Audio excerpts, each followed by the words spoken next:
माँ दुर्गा की तीसरी शक्ति चंद्रघंटा की पावन कथा। माँ दुर्गा की तीसरी शक्ति है चंद्रघंटा। नवरात्रि में तीसरे दिन इसी देवी की पूजा आराधना की जाती है। देवी का ये स्वरूप परम शांतिदायक और कल्याणकारी है। इसीलिए कहा जाता है कि हमें निरंतर उनके पवित्र विग्रह को ध्यान में रखकर साधना करना चाहिए। नवरात्रि पढ़े देवी दुर्गा के दैनिक पूजा के बीज मंत्र।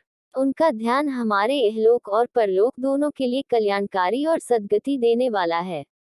इस देवी के मस्तक पर घंटे के आकार का आधा चंद्र है, इसीलिए इस देवी को चंद्र घंटा कहा गया है।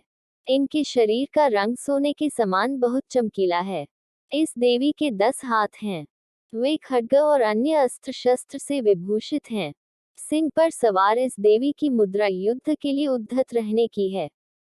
इसके घंटे सी भयानक ध्वनि से अत्याचारी दानव, दैत्य और राक्षस कांपते रहते हैं।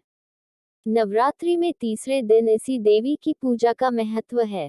इस देवी की कृपा से साधक को अलौकिक वस्तुओं के दर्शन होते हैं, दिव्य सुगंधियों का अनुभव होता है और कई तरह की ध्वनियां सुनाई देने लगती हैं। इन क्षणों में साधक को बहुत सावधान रहना चाहिए। इस देवी की आराधना से साधक में वीरता और निर्भयता के साथ ही सौम्यता और विनम्रता का विकास होता है। इसलिए हमें चाहिए कि मन, वचन और कर्म के साथ ही काया को विहित विधि विधान के अनुसार परिशुद्ध पवित्र करके चंद्र घंटा के शरणागत होकर उनकी उपासना आराधना करना चाहिए।